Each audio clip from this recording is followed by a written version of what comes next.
आज मला आली होती कुल्फी फालुदा केकची ऑर्डर। वेळ पण होता तर विचार केला की आज केकचा व्हिडिओ शूट करूया। केकचा बेस बनवण्यासाठी इथे मी 180 ग्रॅम इतकं व्हॅनिला प्रीमिक्स घेतलं। त्यामध्ये 25 ml इतका तेल घेतलं आणि आवश्यकतेनुसार पाणी आपण घेणार आहोत आणि सगळं व्यवस्थित मिक्स करून नंतर त्यामध्ये मी इथे रसमलाई आणि रबडी इसेन्स ॲड केला ह्यामध्ये। त्याने खूप छान फ्लेवर येतो बेसला आणि सर्व बॅटर व्यवस्थित मिक्स करून नंतर ते 180 डिग्री सेल्सियसला 20 ते 25 मिनिटांसाठी ओव्हनला बेक करून घेतले। आता केकचा बेस आहे तो व्यवस्थित पूर्णपणे थंड झाल्यानंतरच आपल्याला तो कट करायचा आहे, नाहीतर त्याचे क्रम्स निघतात। त्यामुळे जर का तुम्हाला घाई असेल तर तो केक टिनमधनं काढून तुम्ही फ्रीजमध्ये व्यवस्थित थंड करून नंतरच तो कट करायला घ्यायचा आहे। या ठिकाणी तुम्ही बघू शकतात व्यवस्थित असा आपला केकचा बेस आहे तो कट झालेला आहे। अशा प्रकारे मी केकच्या बेसचे 3 भाग करून घेतलेत। काही जण 2 भागामध्ये सुद्धा डिवाइड करतात, परंतु मी शक्यतो 3 भागामध्ये डिवाइड करते। आता मी इथे एक केक बेस घेतलेला आहे। त्यावर सर्वात आधी आपण जो मधला पोर्शन काढलाय तो आपण ठेवायचा आहे। सुरुवातीला थोडीशी क्रीम लावून त्यावर ठेवायचं, जेणेकरून केक आहे तो हलत नाही, व्यवस्थित राहतो। आता इथे मी हे साधारणतः एक पेलाभर दुधामध्ये इथे मी फालुदाचा जे क्रश येतो तो 3 ते 4 चमची घालून ठेवला होता आणि ह्यामध्ये सुद्धा मी थोडंसं रबडी इसेन्स आणि रसमलाई इसेन्स घातलेला आहे। आता अशा प्रकारे आपण हे पूर्णतः जो ब्रेड आहे तो सोक करून घेऊया। काही जणांचे जे केकचे बेस असतात ते खूप ड्राय लागतात, परंतु मला शक्यतो अशा प्रकारे व्यवस्थित सोक झालेले जे बेस असतात तेच आवडतात। त्यामुळे मी शक्यतो केक जर दुसऱ्या दिवशी द्यायचा असेल तर अगोदरच्या दिवशी रात्री बनवून ठेवते, जेणेकरून तो केक आहे तो छान सेट होतो आणि व्यवस्थित सोक देखील होतो।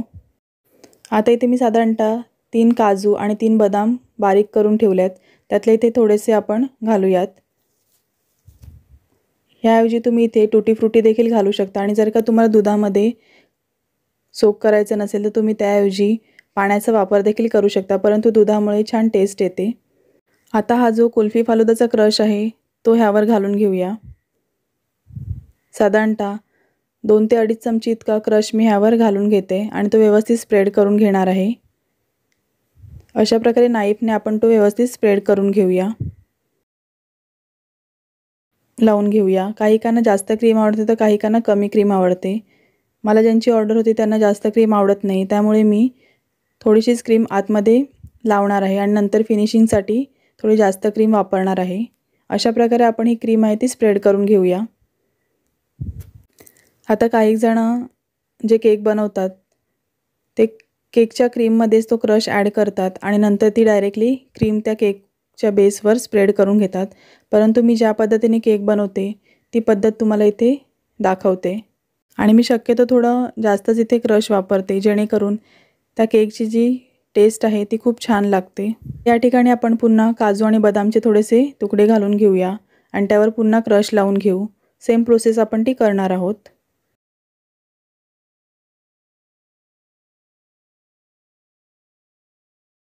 आता जो आपण सर्वात वरचा पोर्शन काढला होता बेसचा तो इथे ठेवून घेऊया। व्यवस्थित आपल्याला इथे हे ॲडजस्ट करायचं आहे आणि सर्व बाजूने आता सर्वप्रथम तर क्रीम लावून घ्यायची आहे। डायरेक्टली जर का तुम्ही ह्याला सोक करायला गेले ते थोडंसं दाबलं जातं, त्यामुळे अशा प्रकारे थोडी थोडी करून क्रीम आपल्याला ही आधी लावून घ्यायची आहे। आता सर्व कडेने आपण क्रीम लावून घेतलं आहे। आता आपण ह्या स्पंजवरती पुन्हा दुधाने सोक करून घेऊया।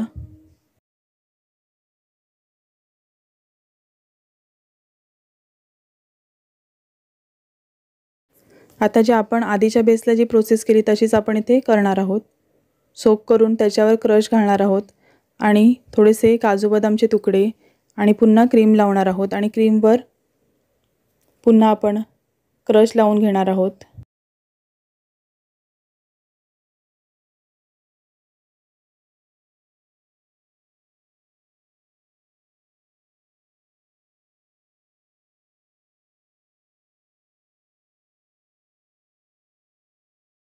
आता आपण क्रीमवर अशा प्रकारे क्रश पुन्हा घातलाय। आता आपण जो सर्वात शेवटचा आपला जो लेयर होता तो ह्यावर ठेवून देऊया। आता हा जो वरचा लेयर आहे तो आपल्याला फक्त दुधाने सोक करायचा आहे। तो वरचा सब्जा जर आला क्रशमधला तर तो काढून घ्या।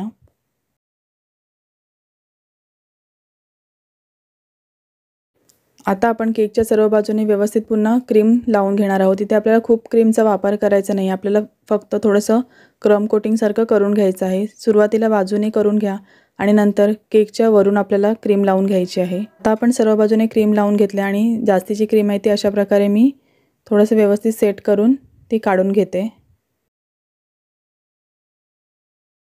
आता आपण पॅलेट नाईफच्या सहाय्याने व्यवस्थित आपण हे सर्व बाजूने कोटिंग करून घेऊया। आपल्याला थोडी थोडी क्रीम सर्व बाजूने लावून अशा प्रकारे स्प्रेड करायची आहे। साधारणतः ह्या केकसाठी मी इथे 250 ml इतकी क्रीम घेतलेली आहे। क्रीम घेताना आपण व्यवस्थित ती मेल्ट करूनच घेणार आहोत। आपल्याला क्रीम बीट करायची असेल त्याच्या साधारणतः 3 ते 3.5 तास आधी तरी आपण फ्रीझरमधून क्रीम आहे ती नॉर्मल फ्रीजला काढून ठेवायची, जेणेकरून ती नॉर्मल व्हायला मदत होते। बीट करताना कधीही तुम्ही क्रिस्टलाइज क्रीम बीट करू नका, नाही तर त्याचं टेक्स्चर आहे ते चांगलं येत नाही। क्रीम आपण जेव्हा बीट करायला घेतो तेव्हा ती आपल्याला लिक्विड फॉर्ममध्ये हवी असते आणि थंड हवी असते, त्यामुळे तुम्ही ती कधीही वापरताना लिक्विड फॉर्ममध्येच घ्या।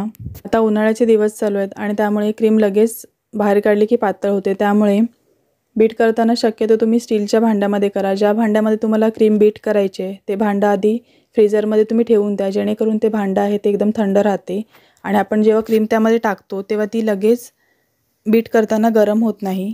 आता साईडच्या कड्या आहेत त्या आपल्याला प्लेन करून घ्यायचे आहेत, त्यासाठी अशा प्रकारे कोणतेही एखादं कार्ड घ्या। इथे तुम्ही कोणतेही कार्ड किंवा प्लास्टिकची शीट वापरू शकता। इथे मी हे माझ्याकडे बँकेचे ATM कार्ड आहे ते एक्सपायर झालेलं आहे ते घेतलं आहे आणि त्याने सर्व बाजू आहेत त्या क्लीन करून घेतल्या आहेत। व्यवस्थित हळूहळू फिरवून घ्यायचं, जेणेकरून परफेक्ट अशी फिनिशिंग येते। आता वरची देखील क्रीम आपण अशा प्रकारे पॅलेट नाईफच्या साहाय्याने काढून घेऊया।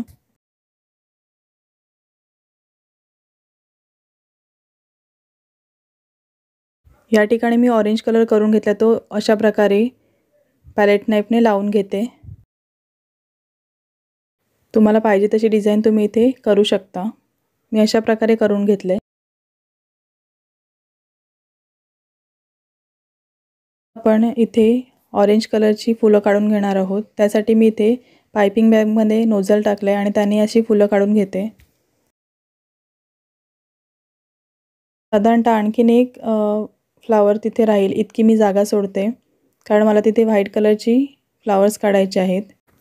माझ्याकडे अगदी बेसिक नोझल्स आहेत, त्यामुळे मला हे आता व्हाईट कलरसाठी सुद्धा सेम नोझल वापरायचं आहे, त्यामुळे मी आधी अशी ऑरेंज फुलं काढून घेते। आता नोझल काढून मी अशा प्रकारे खाली अशी डिझाइन करून घेते, कारण मी आता पाइपिंग बॅगमध्ये ऑरेंज कलर भरला आहे तो मला इथे वापरायचा आहे, त्यामुळे मी आत्ताच ती डिझाइन करून घेते। आता पॅलेट नाईफच्या साहाय्याने आपण हा एक जो डॉट करून घेतला आहे तो असा स्प्रेड करून घेऊया। तुम्ही स्पूनच्या साहाय्याने देखील असे करून घेऊ शकता।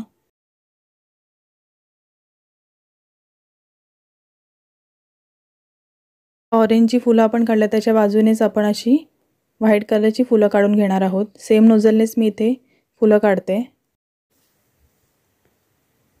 आता आपली एकदम सिंपल अशी डिझाइन तयार आहे। ह्यावर आता आपण थोडेसे व्हाईट कलरचे आणि गोल्डन कलरचे स्प्रिंकल्स अशा प्रकारे घालून घेऊया। हे गोल्डन स्प्रेची बॉटल आहे ती देखील मी इथे थोडंसं स्प्रे करून घेणार आहे। अगदी थोडासा आपल्याला व्हाईट कलरच्या फुलांवर तो गोल्डनिश कलर दिसण्यासाठी थोडा थोडा स्प्रे करून घ्यायचा आहे। ह्यामुळे खूप छान शाईन अशी येते। असा आपला कुल्फी फालुदा केक तयार आहे। आजचा व्हिडिओ जर तुम्हाला थोडा जरी आवडला असेल तर व्हिडिओला एक लाईक करायला विसरू नका। तसेच जर का तुम्ही अजूनही चॅनलवर नवीन असतील आणि सबस्क्राईब केलं नसेल तर प्लीज चॅनलला सबस्क्राईब करा आणि बाजूला असलेलं बेल आयकॉन आहे ते देखील प्रेस करायला विसरू नका। Thanks for watching this video.